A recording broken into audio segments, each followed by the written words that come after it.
Hello and welcome back to the Mix Academy. I'm David Glenn and I'm super pumped. Today we've got a special treat for you. As a way to increase content here on YouTube and on the website, providing you guys valuable content, we figured, hey, let's pull some excerpts out of my premium courses and some of my mixed breakdowns. Maybe one, maybe two a week. We'll see how it goes. But we'll have links if you want to check out the full course in the description below.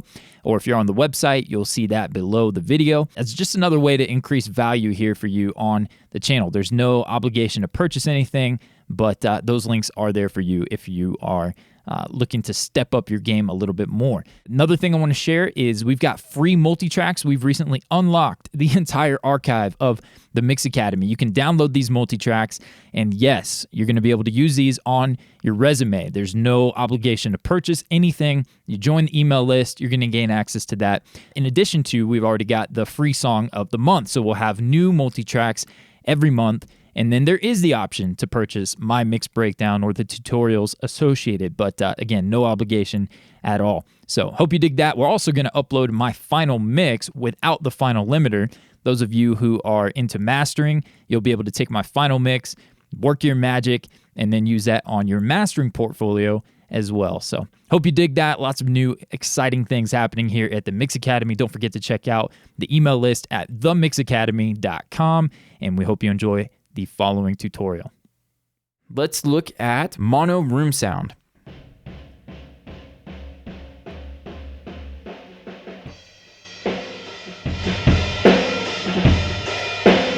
I always like to kind of create something like that. It helps with the mid-range and a little bit of crunch, a little bit of character to the drums down the middle in mono. Sometimes it works, sometimes it doesn't. In this case, I don't think it was like, oh, this sounds amazing. You know, it didn't really fit for what I was going for with these drums. But it's definitely something I like to try out most of the time. So to begin, we got taking out a little lows, boosting a little tops. So we're a little shift of the EQ curve. And then we're compressing probably the snot out of it. And then going to SansAmp. Let's destroy this thing. But again, let's check out with the EQ now. Here's without and then with.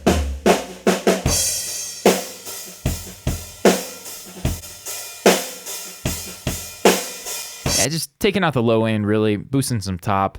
It's going to help crunch it up a bit when it comes through to this stuff. Here's the compression out and then in.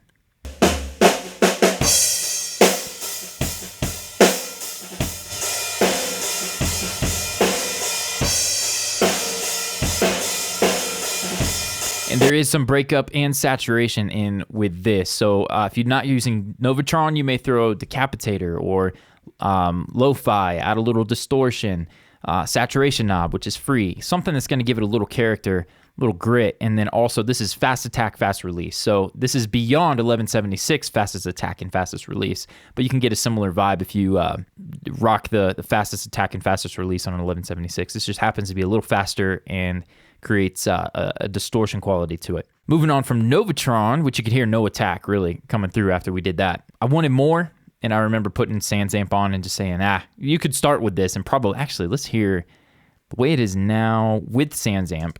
And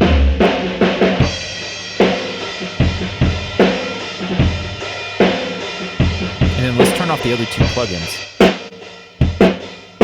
Yeah, okay, so it is a big difference. I was thinking you could just throw SansAmp on and call it a day, but that compression definitely helps, and the EQ is shifting it to focus on the top end to try to help pull out some mid-range with the drum kit. But one more time, let's hear no processing and with all the processing.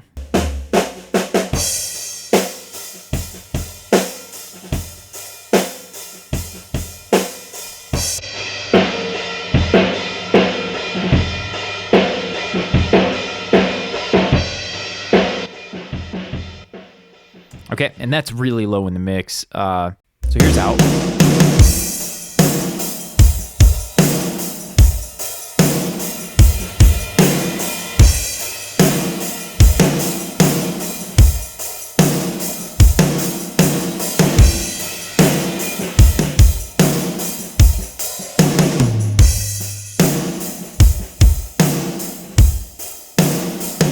So you can hear how it kind of cleans up there. We're not using very much of it, but I will say I actually prefer this when I have program drums or I take the time to create it myself. I like to send just the kick and snare to it. I actually don't even like the way toms distort and break up. I like to keep them a little cleaner for most projects, but the kick and snare sent to create this can be really cool. Can be a lot of fun to blend that in and give a nice vibe too, or just the kick or just the snare, depending upon the song.